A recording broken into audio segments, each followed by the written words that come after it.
Good afternoon, everyone. My name is. Bonjour, je suis Bruce Stokes et je suis ravie d'être ici. Je suis de la Pew Research Center. Merci d'être là pour cette session sur les échanges et les politiques de protection sociale. Avant de commencer, je voudrais vous proposer de participer activement à cet échange en vous connectant au site.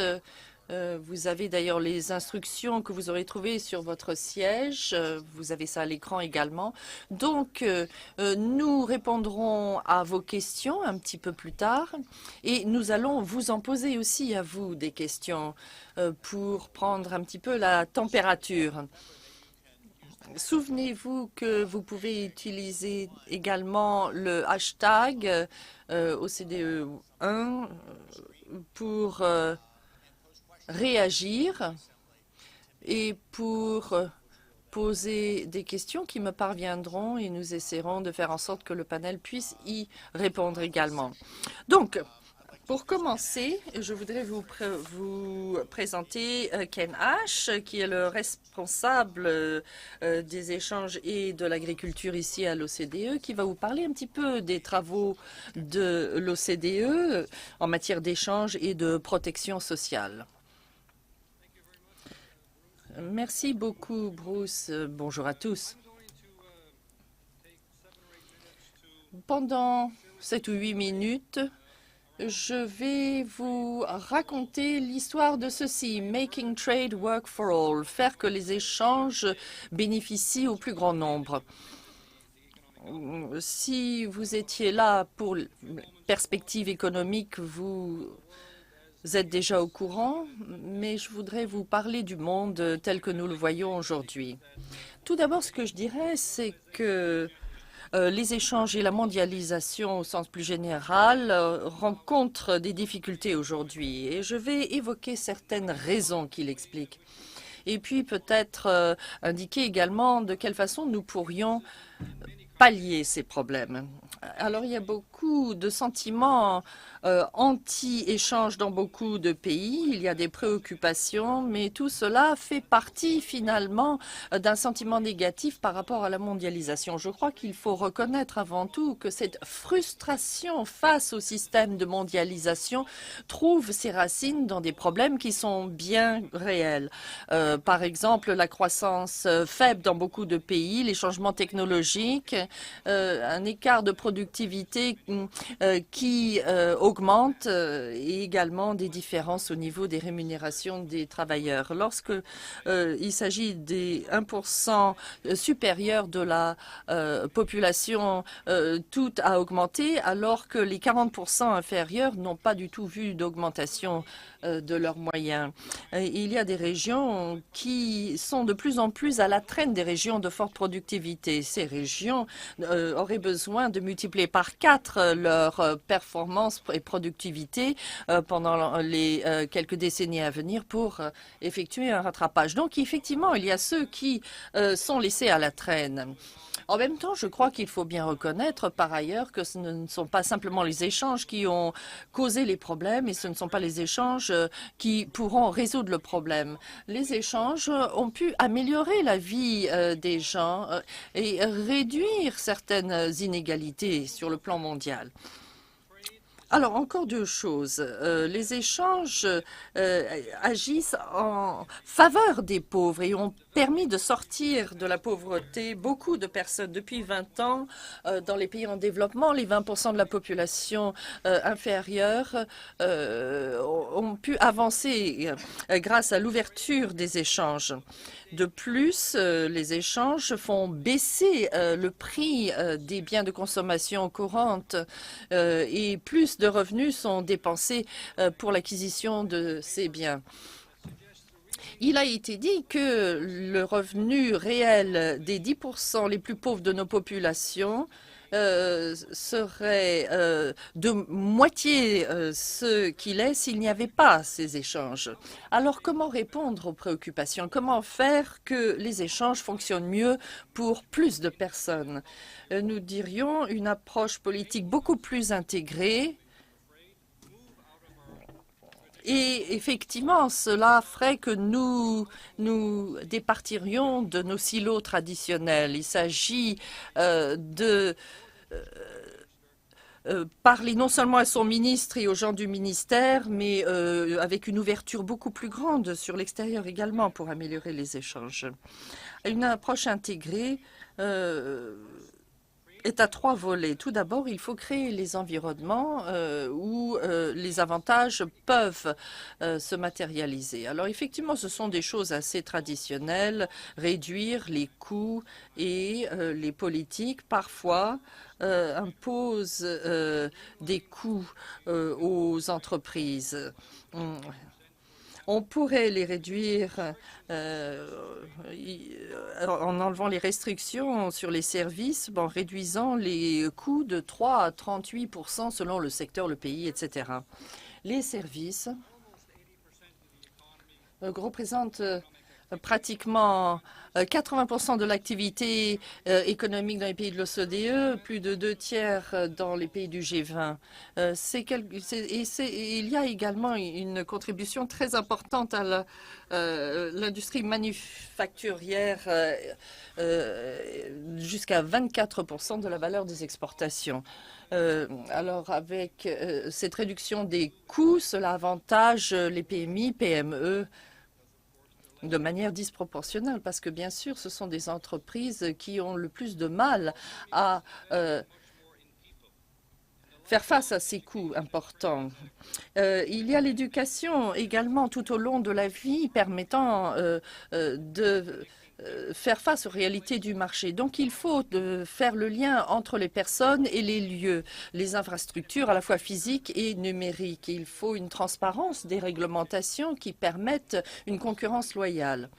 Deuxième élément d'une politique plus intégrée, c'est d'inclure plus de personnes. Il faut que personne ne soit laissé sur le côté, avec des politiques actives et bien sûr des filets en investissant beaucoup plus dans la santé, l'éducation et les cadres d'activation qui font que le travail est payant.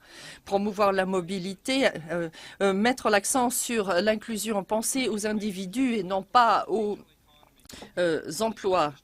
Il y a des villes où il n'y a qu'une seule industrie. Là, les chocs sont concentrés avec très peu d'alternatives sur le plan économique. Et donc, il faut de l'anticipation. Il faut aller de l'avant, penser à la numérisation, l'ère numérique et la robotisation.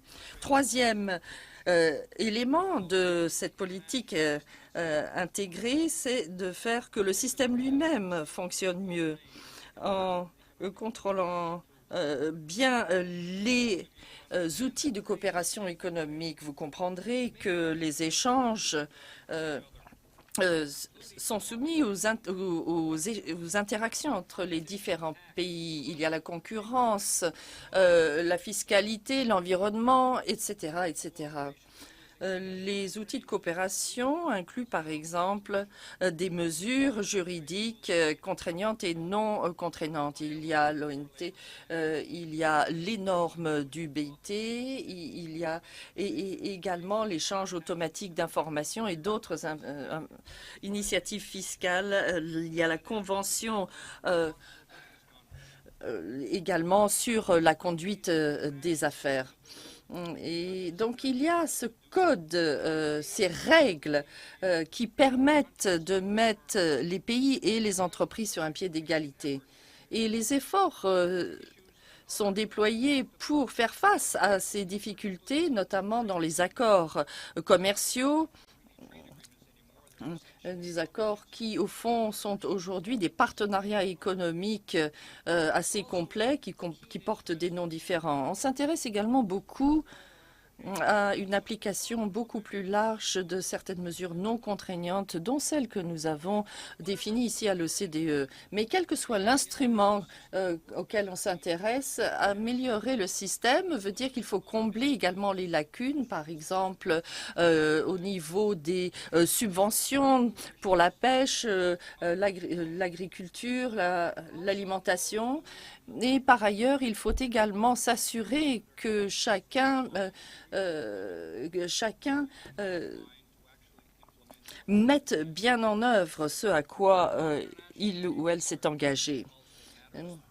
La façon dont ça se fait est important également. Les négociations commerciales doivent devenir plus ouvertes afin que l'on puisse informer et s'informer avant, pendant et après la définition de l'accord. Ça n'est peut-être pas chose aisée pour les négociateurs qui sont peut-être présents dans la salle, mais je pense que vous l'aurez déjà compris. Et donc, mesdames et messieurs, pour que les échanges soient bénéfiques au plus grand nombre, il faut agir dans ces 3 domaines que je citais. Ce n'est pas un choix, ce n'est pas un système à la carte, il faut prendre le menu intégral. Évidemment, les choses varient d'un pays à l'autre, mais les ingrédients seront toujours peu ou prou les mêmes. Le monde aujourd'hui, vous le savez, est plus intégré qu'il ne l'a jamais été. Et les politiques maintenant doivent se mettre à la page. Je vous remercie. Ken, thank you very Merci, Ken. Je pense que c'est une bonne façon de donner le contexte à cette discussion. Mais avant qu'on ne lance la discussion, j'aimerais me tourner vers vous, le public. On va vous poser des questions pour avoir votre vision des choses, pour avoir votre point de vue. Alors, la première question, vous devez la voir sur l'application Wisembly, normalement. Alors, la question est la suivante. Et on veut vraiment votre opinion, ce que vous pensez, vous. Alors, pour les personnes dans mon pays, les échanges avec d'autres pays augmentent les rémunérations, réduisent les rémunérations ou n'ont aucun impact sur le niveau de rémunération. Je ne sais pas combien de temps on vous donne pour répondre à cette question. J'espère que quelqu'un va me faire signe. Je vous laisse le temps de répondre. Bon, on voit des chiffres qui varient.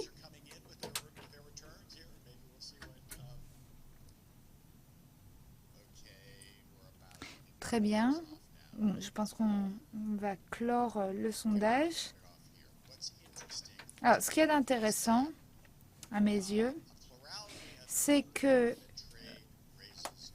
vous êtes nombreux à considérer que les échanges contribuent à augmenter les rémunérations. Alors, à notre centre Pew, nous avons fait cette étude auprès des populations et en fait, le pourcentage qui considère qu'en effet, les échanges contribuent à l'augmentation des rémunérations n'est que de 18%. Alors, même si vous n'êtes pas une majorité à croire que les échanges contribuent à augmenter les salaires, les rémunérations, bon, en tout cas, vous êtes plus optimiste que le grand public. Et donc, je pense que c'est un des grands défis du débat, de la discussion sur les échanges. Alors, il y aura d'autres questions que l'on vous posera au cours de la séance, mais j'aimerais savoir s'il y a quelqu'un sur le panel qui souhaiterait répondre à cette première question. Alors, comme on parle des échanges et de la protection sociale, le sujet qui me vient à l'esprit en premier, c'est que nous vivons à une époque où les changements sont extrêmement rapides. La mondialisation fait que les mutations sont plus rapides que jamais. Quand on fait des enquêtes publiques à travers le monde, on voit une part non négligeable, voire une majorité de la population qui considère que le rythme de vie va trop vite et que les fonctionnements traditionnels sont mis en péril. Alors la question est de savoir si on pose la bonne question. Est-ce que ce sont les échanges qui créent cette réalité ou est-ce uniquement que les populations ont toujours peur du changement et que les échanges n'ont fait que fait accélérer le changement. Mais le défi des échanges commerciaux, c'est que c'est un sujet qui est soumis au vote et à l'assentiment des populations. Ça n'est pas le cas du changement. Il y a d'autres changements dans la vie des gens sur lesquels ils n'ont pas prise et pour lesquels ils ne peuvent pas voter. Or, ça n'est pas le cas des échanges et donc ils focalisent toute leur attention sur les échanges. Alors, est-ce que les échanges sont vraiment le nœud gordien et est-ce que c'est vraiment le cœur du problème ou non? Alors, je voulais juste dire un mot concernant la question que vous avez posée au public. Alors, ça dépend vraiment de la taille de votre économie. Dans une économie de taille moyenne comme la République tchèque, eh bien, vous allez voir beaucoup d'entreprises qui ont besoin d'exporter. Alors, vous êtes Marc Tlapa, ministre adjoint des Affaires étrangères de la République tchèque. Oui. Alors, ça dépend de l'économie, de la taille de l'économie et sa dépendance aux échanges internationaux. Dans notre cas, une entreprise qui exporte offre des salaires plus élevés que les entreprises qui n'exportent pas. Ce sont des entreprises qui innovent plus, qui s'adapte plus rapidement à la demande étrangère et donc évolue plus rapidement. Et c'est la raison pour laquelle nous sommes en faveur de l'économie de marché. Nous souhaitons réduire les obstacles aux échanges pour être compétitifs sur le marché mondial. Cela ne veut pas dire que on ne doit pas protéger la population, mais la protection sociale n'est pas synonyme de protectionnisme. Protéger la population, cela veut dire qu'il ne faut pas marginaliser ou laisser de côté une partie de la population, qu'il faut créer une vraie confiance entre la population et l'État, le gouvernement, les institutions. Il faut que la tête de l'État ait une vision qui fédère la population. Mais je ne pense pas qu'on puisse accuser les échanges de tous les maux parce que la croissance, la prospérité a augmenté depuis que l'on est ouvert à l'économie mondiale dans de nombreux pays. Donc je pense que c'est une partie de la réponse qu'on peut donner. Alors, vous avez parlé de normes. Eh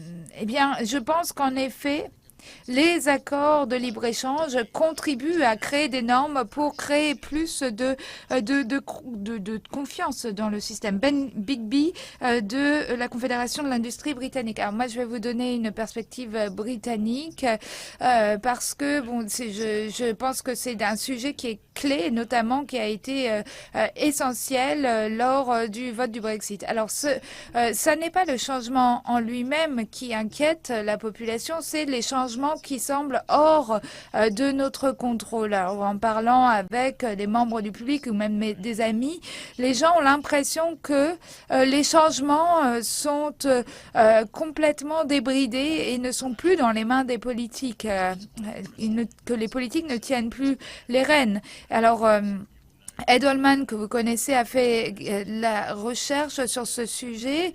Eh bien, il a fait des enquêtes sur la confiance dans les gouvernements, dans les entreprises ou dans les ONG auprès du grand public. Eh bien, ceux à qui on fait le plus confiance, ce sont les employés et les entreprises. Et donc, il faudrait que les employés et les entreprises dialoguent de façon plus étroite avec le gouvernement. Alors, Justin Brown, qui est le secrétaire adjoint du département des Affaires étrangères et des échanges d'Australie. Merci, Bruce.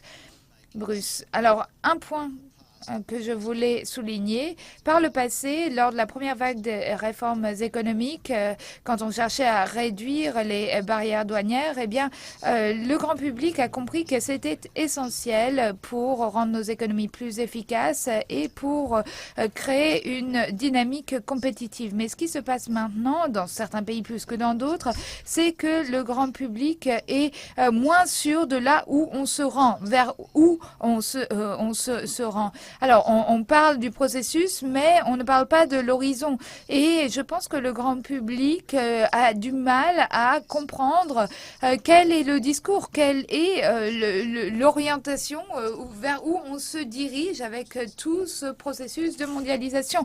Il n'y a pas une idée claire du but, de l'objectif, et donc je pense qu'une des inquiétudes face au changement, une des sources de frustration lorsque l'on parle de nouveaux accords commerciaux, eh bien, vient de cela.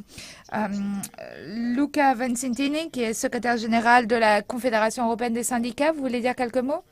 Alors, pour parler du point de vue des travailleurs, échange ou changement, eh bien, les travailleurs, mais c'est également le cas du patronat, eh bien, les travailleurs ne sont pas contre les échanges par principe. Ils ont juste peur ou ils s'inquiètent des conséquences négatives liées aux échanges. Et le problème est que dans certains pays, en tout cas dans une majorité de pays, pour la population la plus vulnérable, donc ceux qui travaillent dans la production industrielle et les emplois peu qualifiés, eh bien, les échanges accrus contribuent à une baisse des salaires, une destruction d'emplois, une réduction des systèmes de protection sociale, etc. Et donc, ces populations ne bénéficient pas de l'augmentation des échanges. Et pour certains travailleurs, ces conséquences sont très graves. Donc, ils ne sont pas contre les échanges, ils sont contre les conséquences des échanges. Mais vu que ces conséquences sont parfois extrêmement graves, eh bien, il y a un transfert qui va des conséquences des échanges aux échanges. Alors, les échanges font partie de la mondialisation et certaines conséquences des échanges, eh bien, ne sont pas générées par les échanges en eux-mêmes, mais par le contexte dans lequel ils ont lieu, c'est-à-dire la mondialisation. Mais les travailleurs n'ont pas de prise sur la mondialisation, donc ils s'expriment sur ce sur quoi ils peuvent avoir voix au chapitre, c'est-à-dire les négociations d'accords commerciaux. Et ils peuvent en effet, sur ce point, avoir un certain levier, peuvent faire entendre leur voix, et c'est ce qu'ils font. Ils essayent de commenter, d'intervenir, de critiquer ces accords de libre-échange afin d'avoir une influence. Nous, en tant que syndicat, notre dilemme, c'est de s'assurer que, d'un côté, les échanges deviennent plus durables, plus viables, et que l'on ait les moyens de répondre aux conséquences néfastes des échanges, mais également de prévenir ces conséquences grâce à des accords. Mais d'un autre côté, il y a la question de la méthodologie, la question de la transparence, la légitimité du processus, la redevabilité et de la possibilité de la participation des citoyens dans ce processus. Alors, j'aimerais maintenant parler du volet protection sociale parce que c'est au cœur de cette conversation. Alors, pour revenir à ce que disait Luca, je vais vous poser une question à vous, le public, une deuxième question. Alors, c'est une question qu'on a posée aux populations dans les pays de l'OCDE. Alors, la question est la suivante. Pour les personnes dans mon pays, pour la population de mon pays, on considère que les échanges avec d'autres pays créent des emplois, détruisent les emplois ou n'ont pas d'impact sur l'emploi. Et alors qu'on attend les réponses à cette enquête, alors, Monsieur le ministre, vous avez dit que les entreprises qui exportent offrent des salaires plus élevés. Bon, c'est également le cas aux États-Unis. Ceux qui travaillent pour des entreprises exportatrices, eh bien, pour le même emploi, le même type d'emploi, ils sont mieux payés que dans une entreprise qui n'exporte pas. On va peut-être clore les réponses. Alors, les trois quarts d'entre vous croyaient que les échanges créent des emplois. Alors, seulement 44% de la population dans les pays de l'OCDE ont la même croyance que vous. Alors, il y a un vrai fossé entre vous et la population des pays de l'OCDE sur ce sujet, plus encore que la dernière question. Alors, j'aimerais revenir à ce qui a été mentionné en passant par Monsieur Tlapa. Quand on parle de protection sociale, eh bien, est-ce que ce mot est une version édulcorée du protectionnisme? Est-ce que c'est une façon de travestir le protectionnisme sous un voile social, ou est-ce que la protection sociale, est-ce que vraiment la protection sociale, c'est protéger les populations, ou leur éviter le changement? Un commentaire rapide sur la création de l'emploi, la création d'emplois et les salaires, la rémunération. Il est important de prendre en compte les perceptions, évidemment, mais il faut également regarder les faits et les chiffres.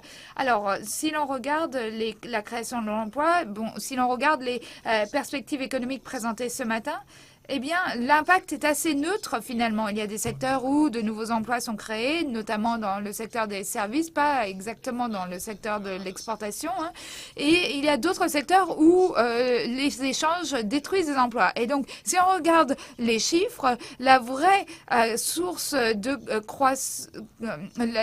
l'impact des échanges sur la croissance des emplois est de 0,5%. Donc, ça ne veut pas dire que les échanges ne sont pas positifs, mais c'est que c'est une réalité complexe qu'il faut que l'on regarde de façon très détaillée, de faire une analyse en profondeur afin de préserver les aspects positifs des échanges et se prémunir des effets négatifs. Alors, quand on parle des effets négatifs des échanges et comment protéger contre ces effets négatifs, alors évidemment, les citoyens, des travailleurs connaissent les conséquences négatives des échanges. Alors, on peut trouver des mesures de compensation, mais ça ne suffit pas. On peut mettre en place des mesures pour les accompagner, pour retrouver un emploi, pour se requalifier, etc. Mais tout cela est très coûteux et requiert beaucoup de ressources, et ces mesures ne sont pas forcément efficaces. Ça ne crée pas forcément le même niveau de qualité d'emploi. Des gens qui ont perdu leur emploi ne vont pas forcément retrouver la même qualité de travail. Et donc, toute cette rhétorique sur le fait de reformer les gens, de leur donner de nouvelles qualifications, ces gens souvent retrouvent des emplois à faible qualification. Donc, il est important de mettre en place d'autres politiques. Il faut des politiques non seulement de compensation ou d'accompagnement, mais également des politiques d'inclusion. Il faut qu'il y ait une approche macroéconomique qui soutienne la politique d'échange pour que l'on crée des emplois de qualité pour compenser la destruction d'emplois.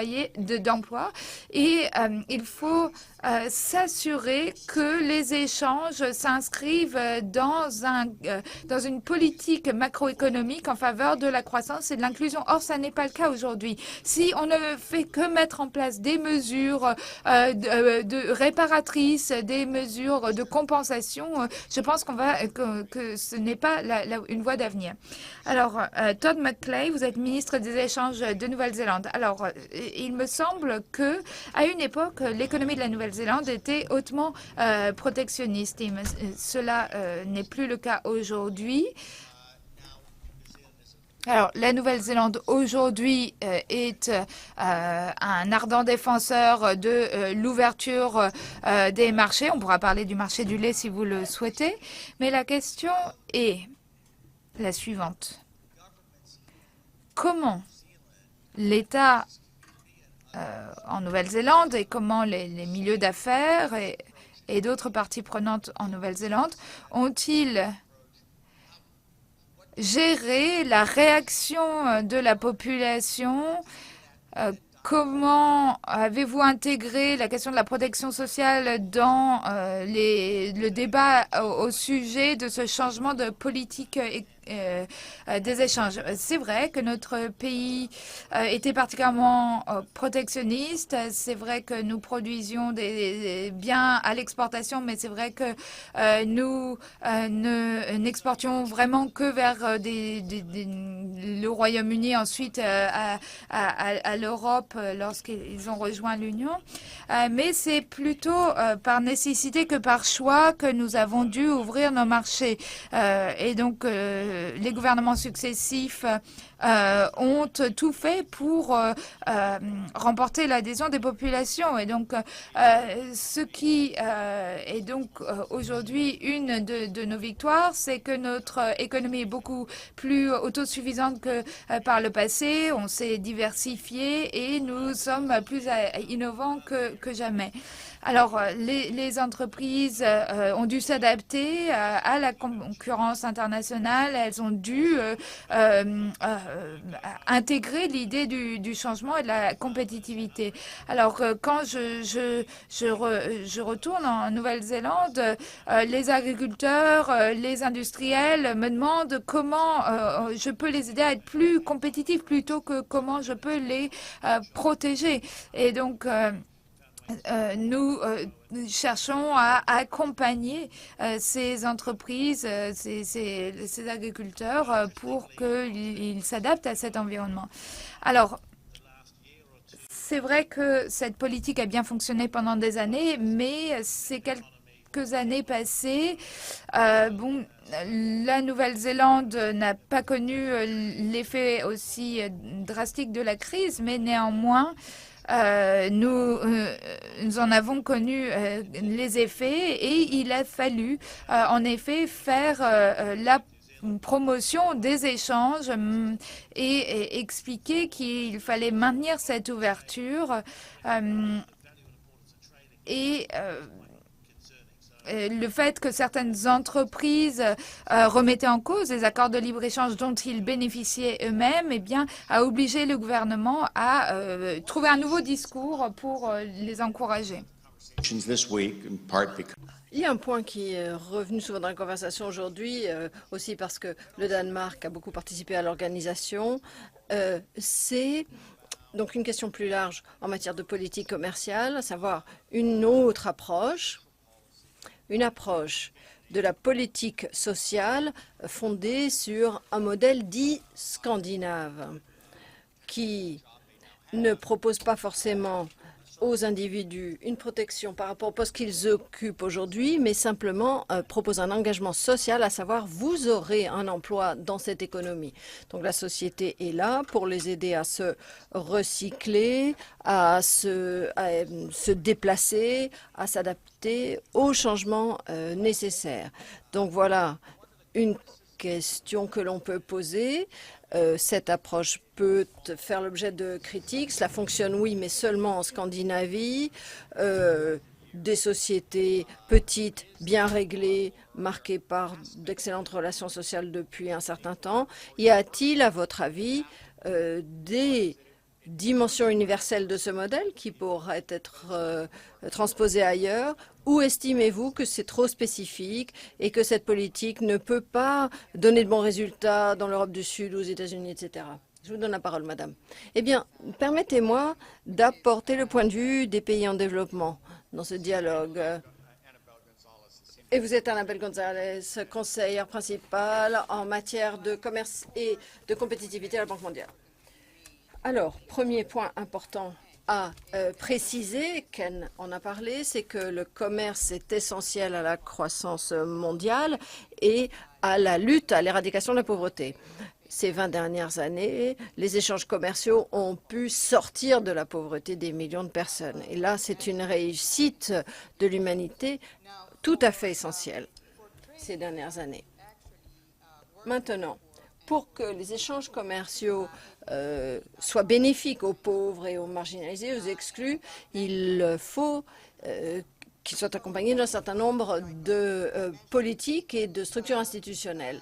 Certaines de ces politiques peuvent viser à aider les pauvres à accumuler le capital aussi bien financier que matériel pour les aider à rebondir. aider la mobilité qui permet aux individus de passer d'un secteur à un autre, d'un pays à un autre, etc., pour aller rechercher un emploi. Réduction des coûts d'ajustement. Vous avez parlé de l'importance du rôle des politiques d'ajustement. Il est clair qu'il y a des politiques très importantes, les politiques actives en matière du marché, des politiques plus ouvertes, tout ce qui va dans le sens de la mobilité des travailleurs. Mais dans le cas des pays en développement, un certain nombre de ces politiques se sont avérées inefficaces. Et notamment parce que les pays en développement font face à une série de difficultés dans la mise en œuvre de ces politiques. D'abord, peut-être un niveau d'instruction moindre chez les adultes, formation professionnelle, par exemple, qui n'est pas efficace parce que les compétences de base ne sont pas acquises, plus de travail informel, donc les travailleurs ne peuvent pas ou ne souhaitent pas participer au programme formel, moindre capacité institutionnelle qui crée un obstacle à la mise en œuvre de ces politiques. Donc, dans le cadre de ces politiques, il faut vraiment penser à leur formulation, à comment elles sont construites, afin qu'elles puissent vraiment bénéficier aux plus pauvres. C'est ce que nous étudions à la banque. Dernier point que je souhaiterais soulever, dans ce contexte, les politiques qui vont dans le sens de la compétitivité et de l'augmentation de la productivité, ces politiques-là sont essentielles parce qu'il est plus facile de trouver un emploi dans des économies en croissance que des économies qui ne se développent pas. Alors, je vous pose une question subsidiaire. Pensez-vous que dans de nombreux pays en développement, ou en tout cas des marchés émergents,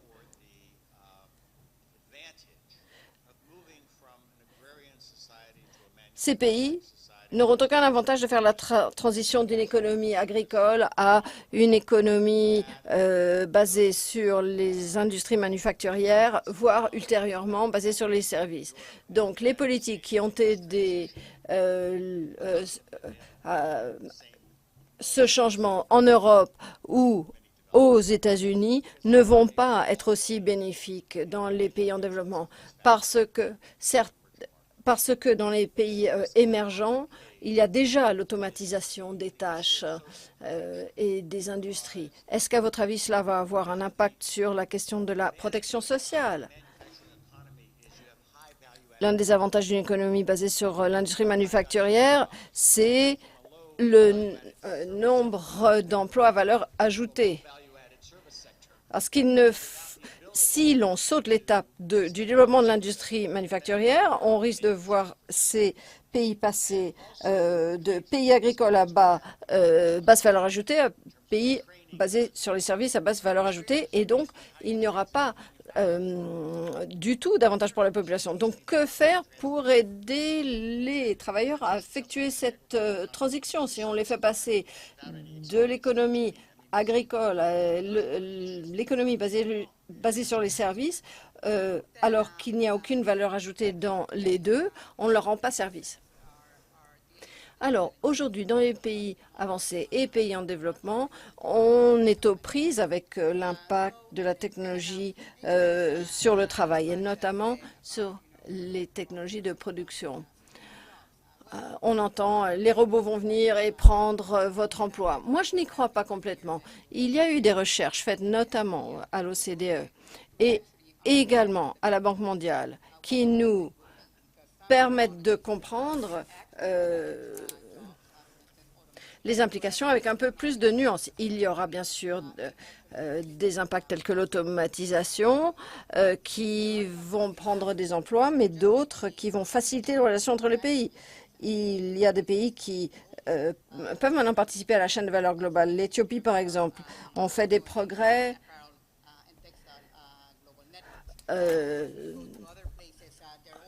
et le pays, notamment, participe à toutes les activités de filature et de confection.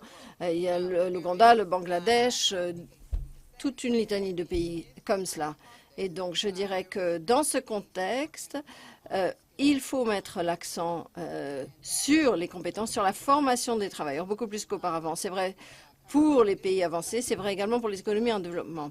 Je reviens donc au point dont on parlait auparavant, à savoir les inconvénients d'avoir une économie en silo, tout État, toutes les institutions doivent au contraire envisager toutes ces politiques comme faisant partie d'un tout, parce que toute politique de développement économique doit également se fonder sur les compétences détenues par la population. Kenneth Johnson. Je suis d'accord, mais il y a eu un tweet qui disait « Bon, d'accord, on a compris. En effet, cumuler l'ouverture des échanges a eu des effets bénéfiques, mais quid de la répartition ?»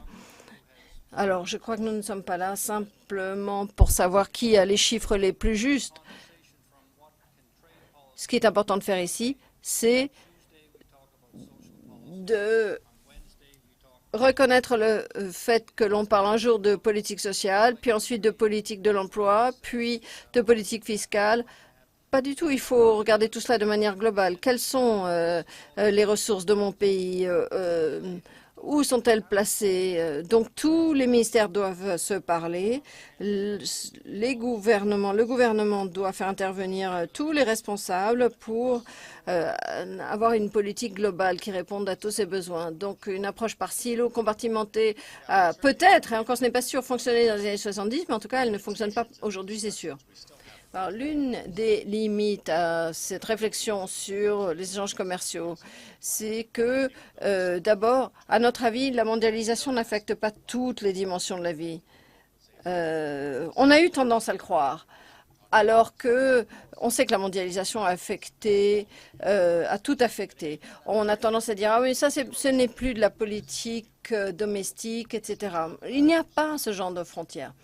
Alors, si le thème, c'est la protection sociale. On sait que le monde des affaires a un rôle à jouer, voire un devoir, payer des impôts, apporter de l'emploi. Mais pour moi, c'est une définition de la protection sociale qui est très étroite. Il y en a une plus large. C'est là-dessus que j'aimerais vous mobiliser. Acquisition de compétences, apprentissage tout au long de la vie, coordination avec d'autres politiques pour accompagner les individus tout au long de leur vie, pour les aider à absorber les impacts de la mondialisation et à changer. Et on se pose notamment la question au Royaume-Uni, quel est le rôle des institutions, etc. Bien, eh bien, j'essaierai de répondre à cette première question. Il y a beaucoup de choses que j'admire vis-à-vis du système danois. Est-ce que cela peut fonctionner au Royaume-Uni? Non, absolument non. Plusieurs raisons. D'abord, le système danois se fonde sur à peu près un siècle de négociations collectives et d'accords de catégorie qui n'ont pas existé au Royaume-Uni. Bien sûr, il faudrait s'en inspirer. Alors, au Danemark, un conseil sur la disruption, comme on dit aujourd'hui, vient d'être formé avec des scientifiques, des conseillers au gouvernement et ainsi de suite. On pourrait s'en inspirer. Et puis aussi au Danemark, les gens sont disposés à payer plus d'impôts pour une meilleure protection sociale. Ça ne se passera pas, à moins que Jeremy Corbyn, bien sûr, soit élu et mette le système en place en moins de 24 heures. Bon, pour le reste, je suis d'accord avec vous.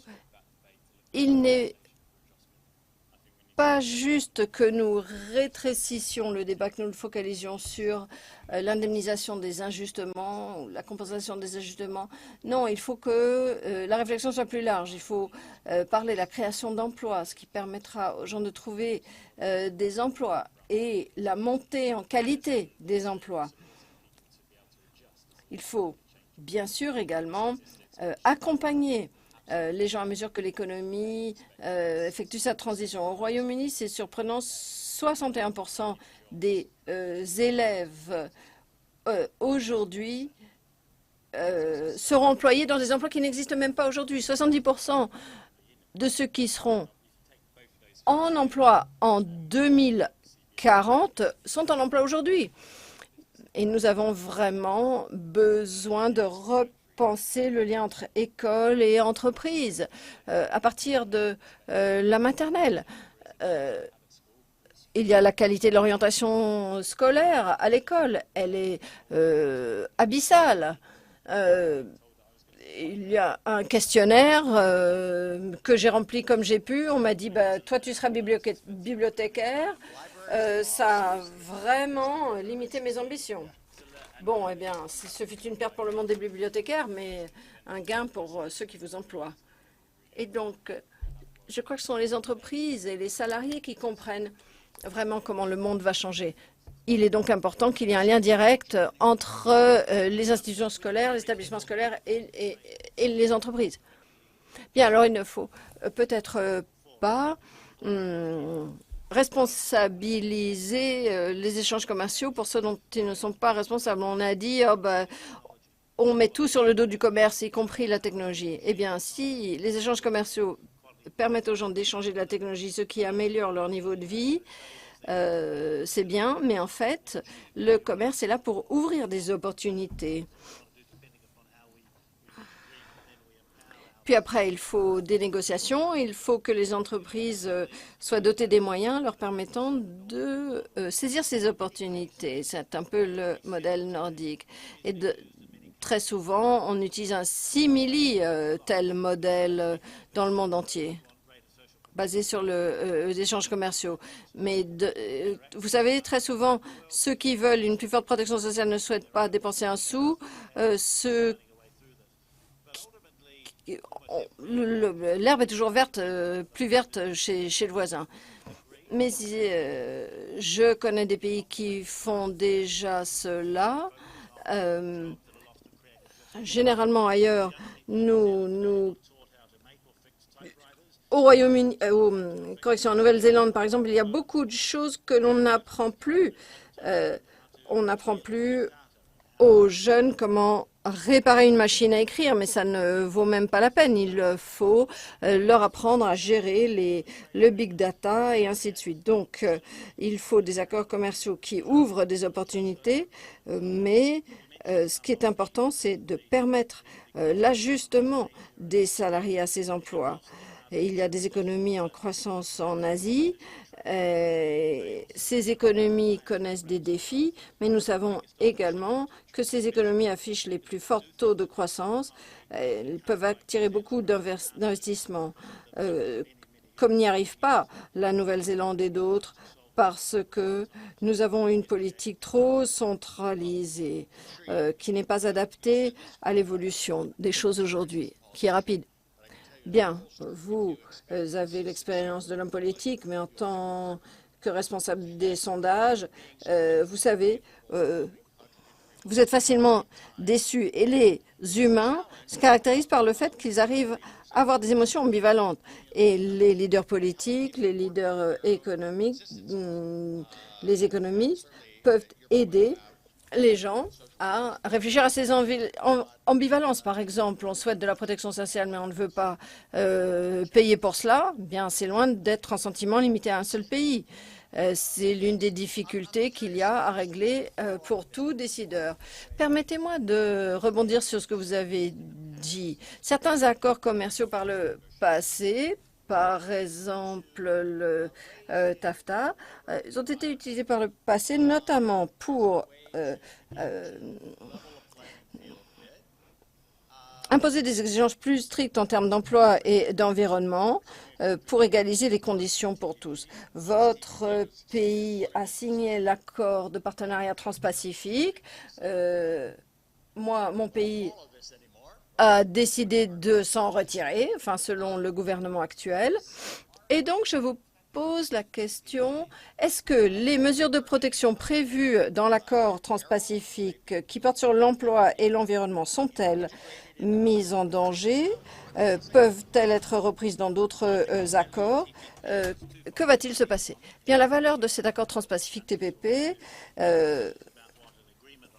est différente pour chaque pays. Il y a 11 pays participants. Ils ont chacun quelque chose en retiré. Mais ce qui est important, c'est que le TPP établit des règles qui sont les mêmes autour du Pacifique. Par exemple, les exigences, les normes de protection de l'environnement, c'est les négociations les plus ambitieuses que la Nouvelle-Zélande ait eu à aborder. Il y a d'autres pays, au contraire, qui se sont concentrés sur les débouchés économiques. Ces Certains sont plus concentrés sur les effets économiques, d'autres sur les effets écologiques. Et cet accord permet de répondre aux besoins des deux. Mais nous savons que les dispositions prévues dans ce partenariat n'entreront en vigueur que lorsqu'il y aura transposition dans le droit national. Et la plupart des pays signataires sont très déterminés à l'appliquer, à le transposer. Il reste en vigueur pour presque tous les pays. C'est un accord exigeant qui égalise les conditions, qui ouvre des possibilités commerciales pour tous les pays et qui met en place des règles du jeu homogènes. C'est très important à l'heure actuelle, notamment à la lumière des discussions sur l'importance des échanges commerciaux dans le Pacifique. Alors, une question pour ceux qui représentent les administrations publiques, mais les autres ont le droit de participer également. Lorsque l'on pense au système de protection sociale, et personnellement, je préfère le terme de résilience sociale. Donc, le système de résilience sociale qui exige la rapidité de l'évolution de l'économie mondiale et de nos économies nationales. Faut-il, à votre avis, un type de filet de sécurité pour que personne ne soit marginalisé, un système d'accompagnement en termes de compétences et d'instruction? Est-ce qu'il y a d'autres attentes qui sont exprimées? Est-ce que, à votre avis, nous devons commencer à faire évoluer notre définition de la protection sociale? Faut-il commencer à être proactif pour que nous ne soyons pas en retard par rapport aux attentes de nos populations? Est-ce que nous oublions de parler de certains aspects? Bon, il y avait une petite hésitation, mais c'est pour ça que j'ai pris le micro. Finalement, protection sociale est une expression qui a une connotation peut-être un peu trop étroite.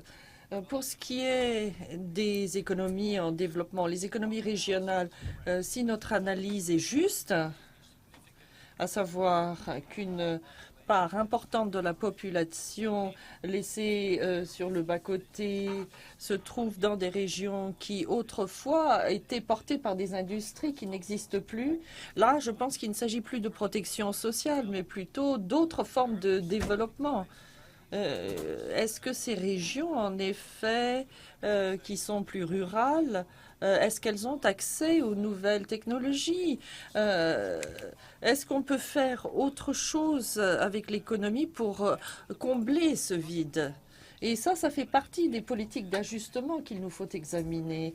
Et la protection sociale, ça a eu tout de même une connotation, n'est-ce pas?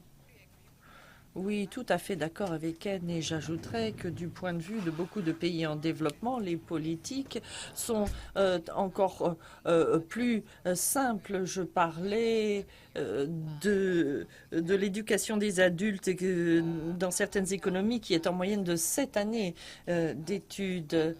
Et il y a des pays qui finalement voient 40% de leur population dans l'impasse.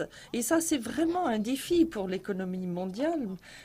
C'est également un défi en termes de pauvreté, comment les sortir de la pauvreté. Donc, ça va plus loin que ce que nous appelons traditionnellement politique d'inclusion sociale. Il s'agit de connectivité, effectivement. Il s'agit des nouveaux moteurs de la croissance, parce qu'il nous faut des économies en croissance, des régions en croissance. Parce qu'en l'absence de cela, les politiques sociales ne pourront pas vraiment aider les gens.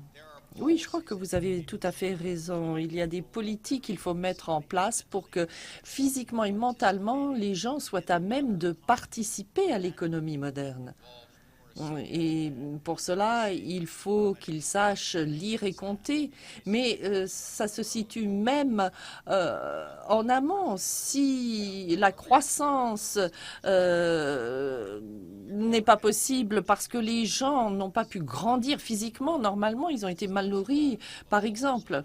Et ça participe des politiques de protection sociale ou de résilience sociale également. Est-ce que vous vouliez, Justin, ajouter quelque chose? Oui, merci. Oui, je suis tout à fait d'accord avec ce que disait Ken. Parfois, effectivement, l'expression protection sociale peut avoir une connotation qui est assez statique, une résistance au changement, une tentative de garder en place certains aspects de l'économie. Alors, la façon dont nous voyons les choses, les filets de sécurité sociaux sont bien sûr indispensables, mais s'agissant de protection sociale, c'est un concept qui revient, comme je le disais, au gouvernement qui cherche à trouver finalement une description de ce que cherche à faire un gouvernement. Mais au fond, il s'agit de tout un éventail de choses en lien avec la flexibilité de l'économie, les politiques en matière de concurrence, un marché du travail flexible, les incitations à l'investissement étranger. Donc, c'est tout ce qui doit participer à rendre l'économie plus productive. Mais il y a des parties de l'économie qui sont en déconnexion et qui doivent être intégrées à l'économie nationale, internationale, intégrées au XXIe siècle. Et il y a effectivement des zones rurales non métropolitaines et il y a des solutions toutes faites, mais il faut également des solutions sur mesure pour que ces communautés puissent participer à l'économie mondiale. Alors, vous disiez une chose intéressante. Vous disiez il faut une économie flexible. En principe, je pense que tout le monde sera d'accord pour dire qu'il faut plus de flexibilité dans l'économie pour s'adapter aux changements. Mais la flexibilité des uns, c'est l'insécurité des autres. Alors, comment, en tant que société, pouvons-nous accepter l'inévitabilité de la flexibilité qui est en accélération, en fait. Mais ça, c'est bien. Alors, est-ce que c'est finalement inhérent à la nature humaine que de résister à ce genre de choses? Et est-ce qu'on y peut quasiment rien parce que c'est quelque chose qui, au fond, fait partie de ce qu'est un humain? Vous parlez tout le temps de flexibilité. Oui, et aux États-Unis, on parle du marché du travail qui compte parmi les plus flexibles au monde. Mais finalement, quand on interroge les gens, ils disent « mais j'aimerais bien garder le même emploi pendant 40 ans, je veux la stabilité ». Bon, alors effectivement, cette stabilité n'existe plus autant et n'existera probablement pas. Donc, on peut parler de flexibilité, certes, mais finalement, les gens ne voient pas les choses sous le même angle. Oui, effectivement, l'humain, naturellement, résiste au changement.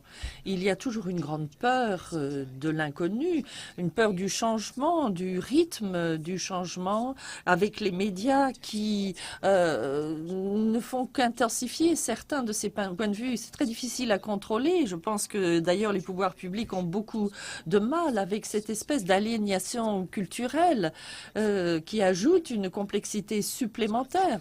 Tout cela est très difficile à gérer. Donc, c'est un immense défi que de trouver une nouvelle façon de parler de cette flexibilité, de ce que cela signifie dans la pratique, quelles seront les choses qu'il faudra obtenir et quelles sont les responsabilités des gouvernements pour que la population puisse accepter le changement. J'ajouterais que les jeunes dans tous les pays, je pense sans exception, les jeunes sont plus enclins à la mondialisation, aux échanges et au changement que les personnes plus âgées comme moi. Maintenant, ce que l'on ne sait pas, c'est si c'est purement quelque chose qui est fonction de l'âge et qu'à mesure que ces jeunes vieilliront, ils seront plus résistants au changement, ou si ces jeunes font partie d'une génération pour qui la mondialisation fait partie de la vie et qui sont peut-être plus ouverts à ce genre de choses que les gens de ma génération. Autrefois, on pouvait prétendre à la sécurité de l'emploi. Mon père travaillait dans la sidérurgie, il l'a fait pendant 40 ans. Moi, je vais faire la même chose. Je pense qu'une des choses intéressantes à voir, c'est si cette résistance au changement est liée directement à cette génération du lendemain de la Deuxième Guerre mondiale, ou est-ce que c'est quelque chose qui est simplement naturel? Moi, je dirais que pour au moins 1 milliard de personnes, le changement est indispensable. Il ne s'agit pas de savoir si ça leur plaît. C'est indispensable pour sortir de la pauvreté. Donc, tout dépend où on se place. C'est important pour ces personnes-là, mais c'est important pour le reste du monde également. Parce que s'il n'y a pas de changement pour ces gens-là, cela aura un impact négatif sur le monde entier. Oui, très intéressant. Oui, moi je crois que toute cette discussion sur le changement, l'adaptabilité, la flexibilité risque d'être finalement très théorique. Parce que les travailleurs, la résilience sociale, ça leur est égal. Ce qu'ils veulent, c'est un emploi qui correspond à leurs capacités et qui leur permet de gagner un bon salaire. Et les entreprises et les syndicats peuvent négocier de meilleures conditions, mais ce que veulent les gens, ce ne sont pas des prestations sociales s'ils ne peuvent pas trouver d'emploi ou d'emploi qui leur correspond. Pour revenir au modèle nordique, alors pourquoi ce modèle fonctionne-t-il au Danemark, en Suède, en Norvège et ailleurs? Pourquoi est-ce que cela fonctionne? Eh bien, ce n'est pas une question de flexicurité, ce n'est pas parce qu'il y a un système de protection sociale solide, ça fonctionne parce qu'il y a énormément d'investissements publics et privés dans l'économie qui créent énormément d'emplois de qualité et donc le chômage demeure bas. Cela confère une bonne compétitivité pour ces pays et il y a là un partenariat social très efficace entre les entreprises et les syndicats qui permettent d'aboutir à de meilleures conditions et de meilleurs salaires pour les travailleurs, ce qui, à son tour, entraîne une bonne concurrence.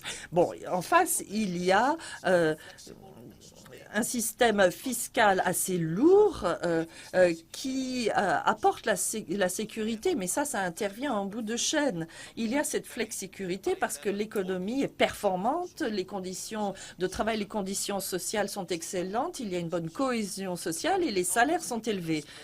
Alors, il ne s'agit pas de savoir si oui ou non on peut exporter ce type de système. Ce qu'il faut voir, c'est si nous pouvons en tirer les leçons. Est-ce que nous pouvons reprendre des facteurs positifs qui devraient participer à une approche holistique s'agissant des échanges et une politique macroéconomique?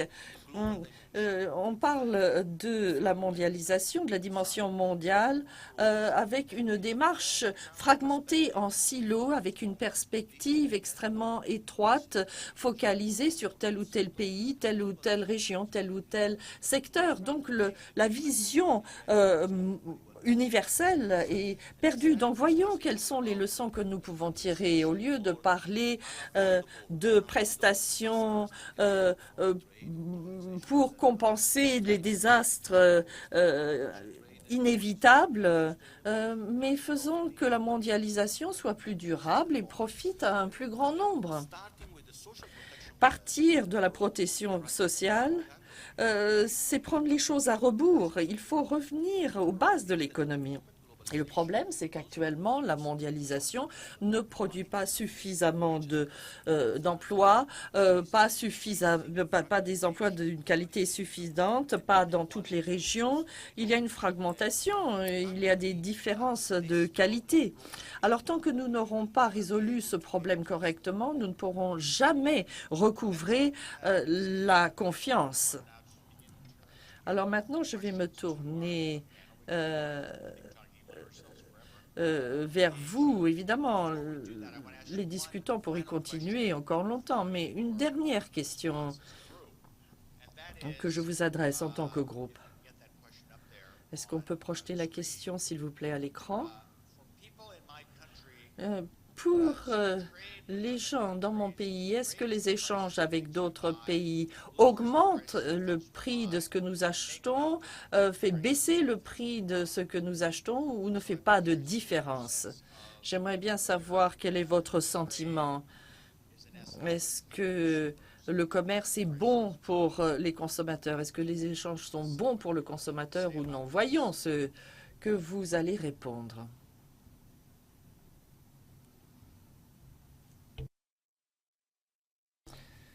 Donc, apparemment, quasiment tous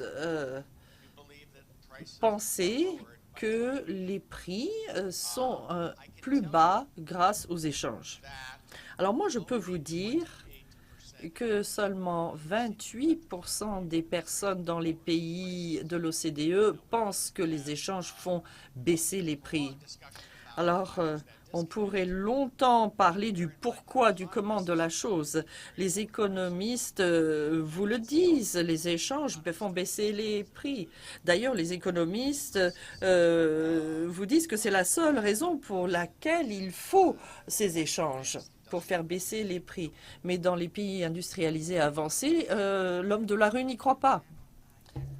Oui, j'étais sur un panel hier où quelqu'un a cité un sénateur américain qui disait que toute politique qui fait augmenter le prix de ma Corona, de ma tequila, est une mauvaise politique. Finalement, la question était comment faire passer le message. Les échanges qui font baisser les prix à la consommation, ça, c'est peut-être au cœur de la communication qui s'impose. Oui, moi, j'ai échangé ces données avec un économiste de renom aux États-Unis qui a réfléchi à la question. Il m'a dit, bon, il va falloir leur redire, je suppose. Et ce que j'ai répondu, même en parlant lentement et distinctement, le message ne passera pas. Bon, alors maintenant, nous allons passer aux questions de la salle. Il y a des micros. Si vous avez une question à poser, on va peut-être commencer ici, au premier rang. Alors, je vous demanderai de vous présenter et de poser la question à une personne pour que vous n'ayez pas de réponses multiples chaque fois. Ça permettra de répondre à plus de questions. Je suis le professeur Anagua de l'Université de Delhi. C'est très intéressant de voir le mix de protection sociale et échange dont on parle ici.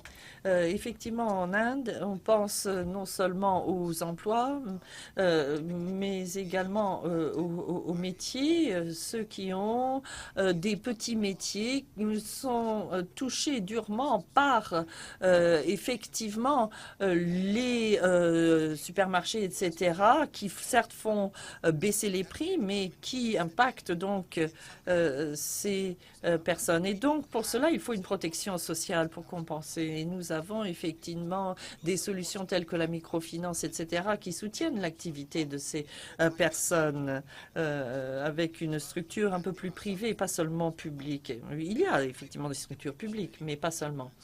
Donc, je pose la question à qui veut y répondre. Comment jeter un pont? Comment combler ce fossé? Parce que pratiquement tout pays, quel que soit son niveau de développement, émergent ou en développement, comporte 20 à 55% de la population dans les régions rurales du pays qui contribuent à la croissance réelle, soit par l'agriculture, soit par l'artisanat. Et les rapports de l'OCDE, de la Banque mondiale, du FMI, etc., moi je vais dans toutes ces réunions, mais on ne parle jamais de ce segment. Les emplois, ça veut dire les emplois de classe A, B et C. Mais on ne parle pas de ces gens qui subissent véritablement les conséquences.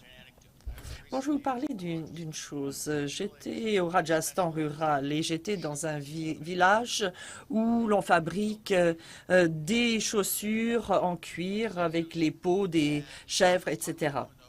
Et je parlais à une femme qui était en train de faire un tapis. J'ai dit pourquoi? Et elle a répondu, bah, écoutez, je ne gagnais pas ma vie en faisant des chaussures, donc j'ai essayé des tapis, mais vous savez, les importations chinoises me font beaucoup de mal. Et effectivement, la mondialisation et la concurrence de la mondialisation touchait même le Rajasthan rural. Alors comment parer cela? Voilà, vous aviez quelqu'un qui cherchait à s'adapter à une économie en mutation, mais qui souffrait de cette concurrence internationale. Et ce que vous dites est intéressant parce que nous n'avons pas simplement des divisions d'ordre politique dans nos pays ou fondées sur les industries, mais nous avons également les zones rurales, urbaines, ceux qui sont éduqués, ceux qui ne le sont pas, ce qu'on peut appeler les gens cosmopolites et les autres. Oui, pour répondre un petit peu à cette question, parce que je crois que c'est un sujet à la fois pratique et très important. Je ne sais pas si ma réponse sera aussi pratique, mais généralement, on peut dire qu'il faut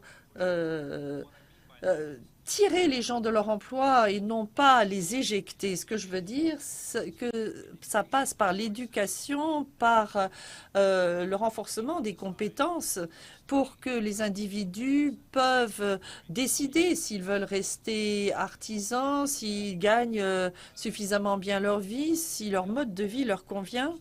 Et les gens pourront ainsi s'équiper pour faire autre chose, si tant est qu'ils le désirent. Mais je pense qu'il faut bien enchaîner les choses dans le bon ordre. Si vous sortez les gens de la seule source de rémunération qui s'offre à eux, là, vous avez un problème. Donc, il faut que les gens soient à même de faire des choix eux-mêmes. Je pense que ça, c'est déjà un bon début. Alors, je pense que la pauvreté dans les pays en développement est quadridimensionnelle. Tout d'abord, 75% des pauvres vivent en zone rurale. Deuxièmement, la pauvreté liée à l'emploi informel, ce que vous mentionnez. Troisièmement, les pauvres sont souvent des femmes. Et quatrièmement, ces populations sont majoritaires dans des pays en conflit ou fragiles. Et donc, pour rebondir sur ce qu'a dit Ken, il est essentiel que ces différents points soient pris en compte quand on cherche à améliorer l'impact sur la vie des gens. Alors, dans les échanges, nous qui sommes en faveur de l'ouverture des marchés, eh bien, nous sommes capables de parler d'inégalités, de normes, etc. Mais que faisons-nous concrètement? Il faut que l'on traduise tout cela en actes. Alors, on parle de l'investissement dans les pays en développement, mais est-ce qu'on ouvre nos frontières à ces produits? Et ça n'est pas seulement évidemment le problème de l'Union européenne. J'encouragerais évidemment les États-Unis à ouvrir leurs frontières, mais il serait bon en effet que l'on aille au-delà des mots.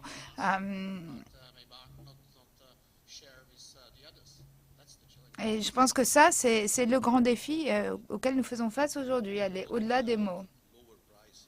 Alors, quand on parle de prix faibles, eh bien, dans 80 à 95% des cas, cela entraîne une réduction des salaires, une destruction d'emplois, une dégradation des conditions de travail, et de la sécurité et une augmentation des horaires, des heures de travail. Et donc, on ne parle pas là de PME en Inde ou des aciéries dans l'Europe orientale.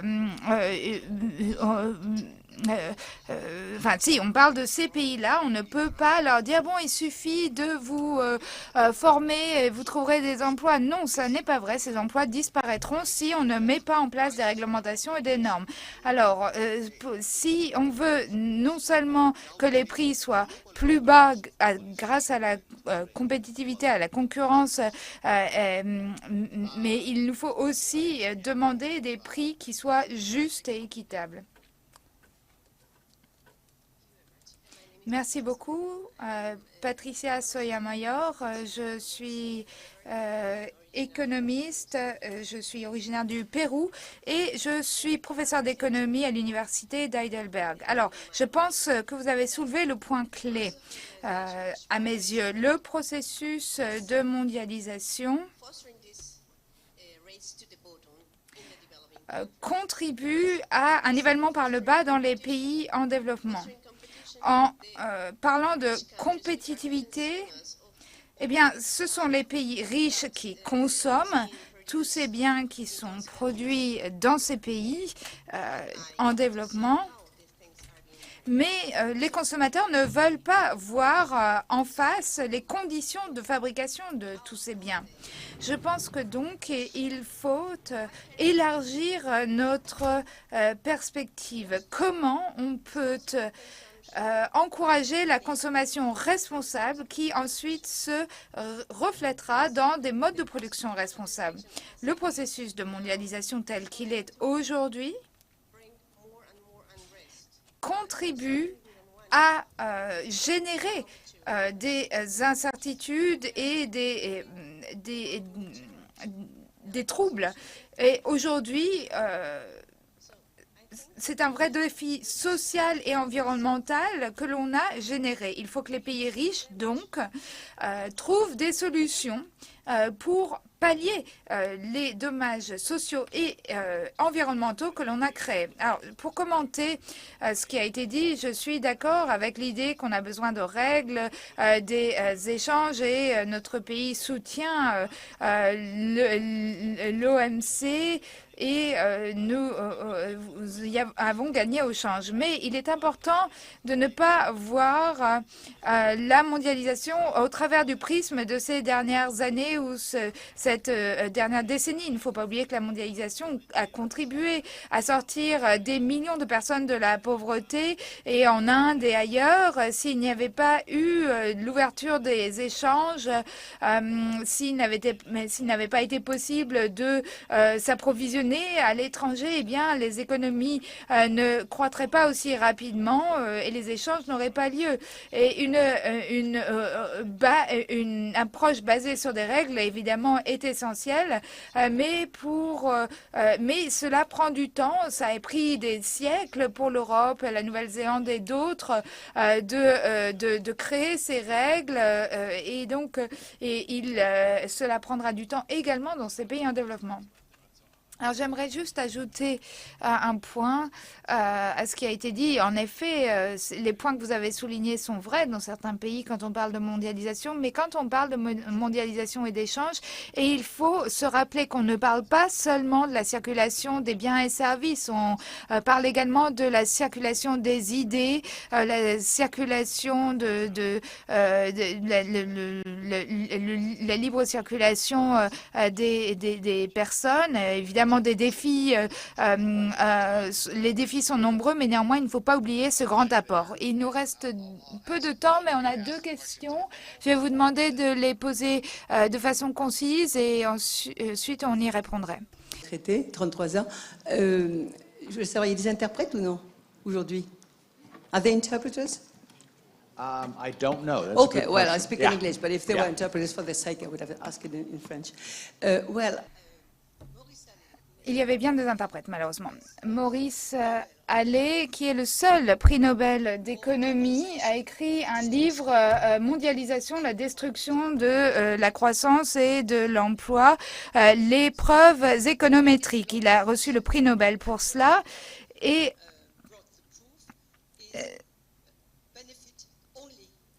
il indique dans ce livre que la mondialisation n'a profité qu'aux grandes multinationales. Bon, il a été prix Nobel de l'économie, ne l'oubliez pas.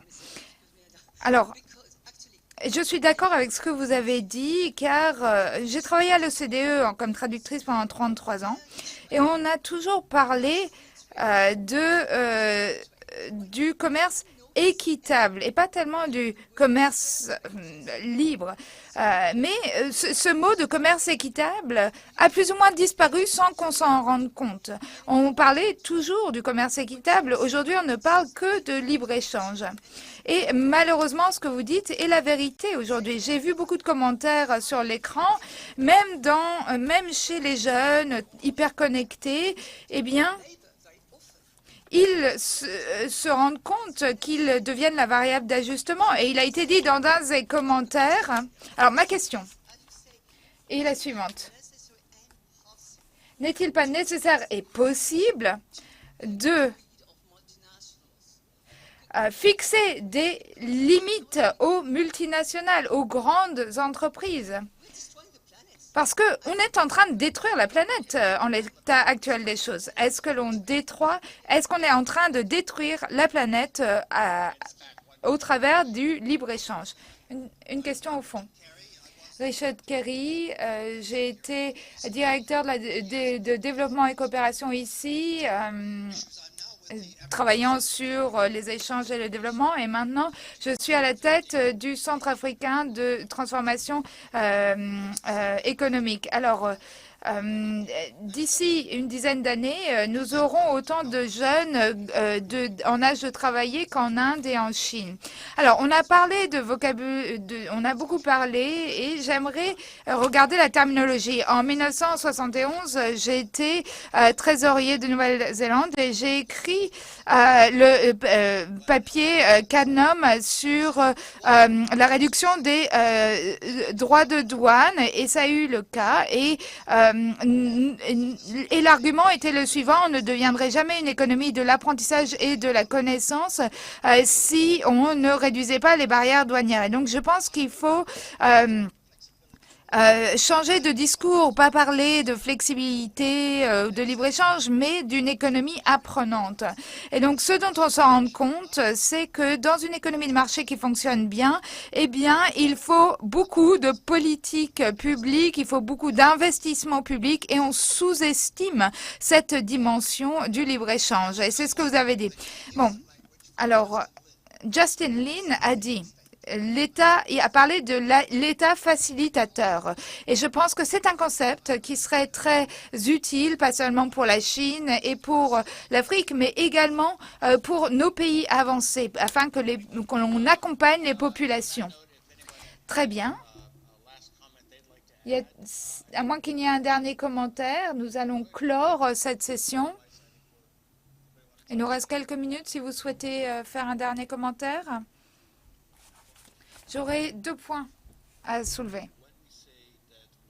Quand on dit que la mondialisation et les échanges ont permis de réduire la pauvreté, il ne faut pas oublier que les échanges et la mondialisation a également créé de nouveaux pauvres. Et toutes les études montrent qu'au final, ces 2 effets se compensent. Deuxièmement, il ne s'agit pas de mettre fin à la mondialisation, aux échanges, à empêcher les importations, à encourager le protectionnisme. La question est celle de la réglementation. Alors, les règles de l'OMC ne suffisent pas. Nous avons besoin d'un ensemble de règles complets et complexes afin que les échanges soient justes et équitables. Il faut des règles non seulement environnementales, sociales et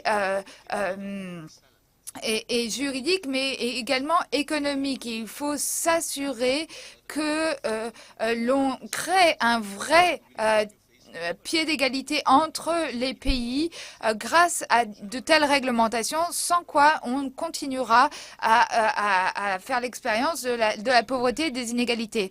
Alors, je suis d'accord en termes de l'importance de créer une concurrence loyale, mais il faut qu'il y ait une politique nationale qui l'accompagne. Cela ne suffit pas, il ne suffit pas d'avoir une concurrence équitable pour garantir la redistribution. Cela requiert une politique nationale en ce sens.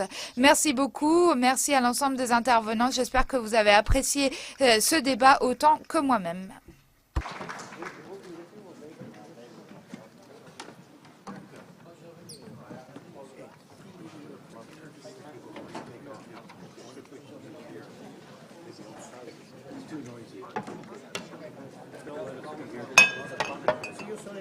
Yeah, absolutely. Yeah, let's stay in touch. Yes.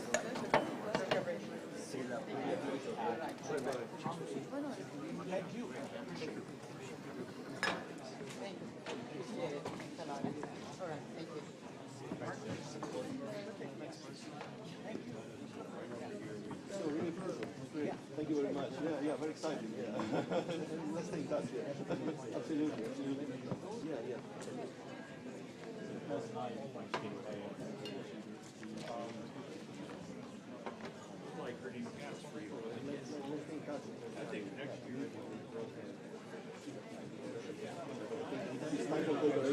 Yeah, of course.